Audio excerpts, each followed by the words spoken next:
नमस्ते दोस्तों, आप कैसे हैं? क्या आप जानते हैं कि हमारा सच्चा मित्र कौन है? तो चलो, आज मैं आपको दो ऐसे दोस्तों की कहानी सुनाने जा रही हूँ जिन्होंने दोस्त होकर भी एक दूसरे का साथ नहीं दिया। किसी गांव में दो घनिष्ठ मित्र रहते थे। दोनों हमेशा एक दूसरे का साथ निभाते थे और एक दूसरे पर भरोसा करते थे।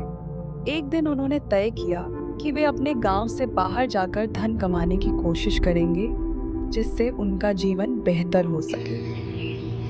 दोनों ने अपनी यात्रा की तैयारी की और एक सुबह उत्साहपूर्वक निकल पड़े।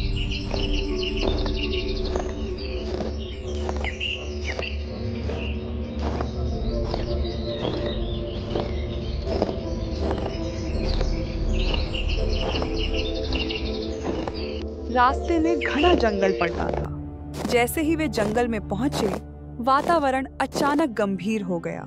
पक्षियों की चहचहाहट थम सी गई और चारों ओर सन्नाटा छा गया।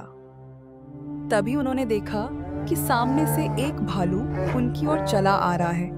दोनों मित्र घबरा गए और जान बचाने के उपाय सोचने लगे।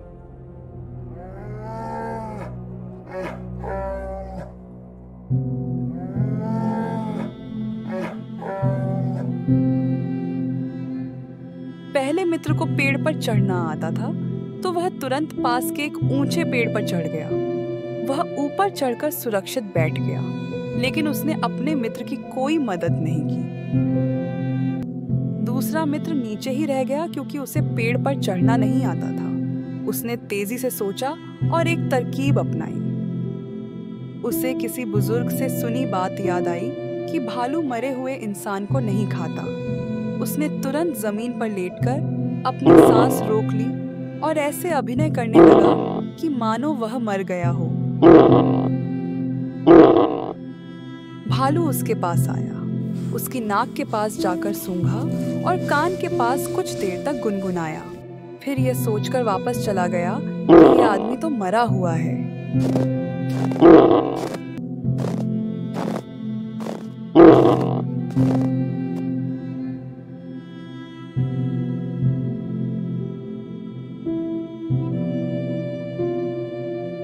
कुछ देर बाद जब भालू वहां से दूर चला गया, तो पेड़ पर बैठा मित्र नीचे उतरा। उसने हंसते हुए पूछा, भालू तुम्हारे कान में क्या कह रहा था? दूसरे मित्र ने गंभीरता से जवाब दिया, भालू ने मुझे यह कहा कि जो संकट के समय तुम्हारा साथ छोड़ दे, उसे कभी अपना मित्र मत समझना।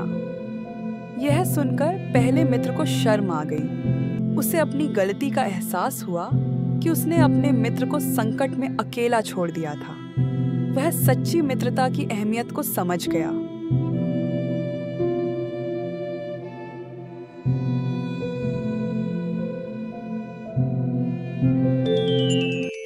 इस कहानी से हमें यह सीख मिलती है कि सच्चा मित्र वही होता है जो कठिन समय में भी आपका साथ न छोड़े।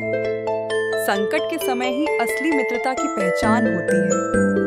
केवल साथ घूमना, हंसना और खेलना ही दोस्ती नहीं होती, बल्कि मुश्किल घड़ी में साथ निभाना ही सच्ची दोस्ती की निशानी है। अगर आपको यह वीडियो पसंद आई हो तो इस वीडियो को लाइक करें, शेयर करें और हमारे चैनल को सब्सक्राइब करना ना भूलें।